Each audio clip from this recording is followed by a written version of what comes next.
ইতালির সর্বোচ্চ আদালত এক আলোচিত রায়ে জানিয়েছে, কোনো হোটেল অতিথিকে ট্যাপের পানি দিতে বাধ্য নয়। ফলে 5 তারকা একটি হোটেল পর্যটকের অনুরোধ প্রত্যাখ্যান করলেও তা আইনসঙ্গত বলেই বিবেচিত হয়েছে। ঘটনাটি ঘটে 2019 সালের ইতালির ডলোমাইটস অঞ্চলের করভারা শহরের বিলাসবহুল 5 তারকা হোটেল সাসাঙ্গারে। সেখানে খাবারের সময় এক নারী পর্যটক ট্যাপের পানি চাইলে কর্মীরা তাকে বিনামূল্যে পানি না দিয়ে প্রায় 7 ইউরো মূল্যের বোতলজাত মিনারেল ওয়াটারের প্রস্তাব দেয়। এ ঘটনায় ক্ষুব্ধ হয়ে ওই নারী আদালতে মামলা করেন। তার দাবি ছিল পানি একটি প্রাকৃতিক সম্পদ এবং মৌলিক মানবাধিকার, তাই হোটেলে ট্যাপের পানি না দেয়া ভোক্তা অধিকারের লঙ্ঘন।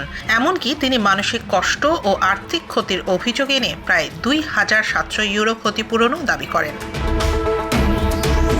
তবে ইতালির সুপ্রিম কোর্ট তার আবেদন খারিজ করে দেয়। আদালত জানায়, দেশটির প্রচলিত আইন অনুযায়ী রেস্তোরাঁ বা হোটেলগুলো অতিথিদের ট্যাপের পানি সরবরাহে বাধ্য নয়। এ ধরনের সিদ্ধান্ত সম্পূর্ণভাবে সংশ্লিষ্ট প্রতিষ্ঠানের নীতির ওপর নির্ভর করে। হোটেলের আইনজীবী সিলভিও বেলার্দিজ বলেন, আদালত স্পষ্ট করেছে ট্যাপের পানি পরিবেশন করার কোনো আইনি বাধ্যবাধকতা নেই। তবে বিভিন্ন দেশের নিয়ম ভিন্ন।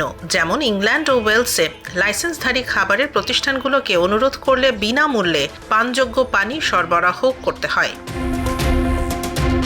রায়টি ইতালিতে ভোক্তা অধিকার ও মৌলিক সেবার সংজ্ঞা নিয়ে নতুন বিতর্কের জন্ম দিয়েছে।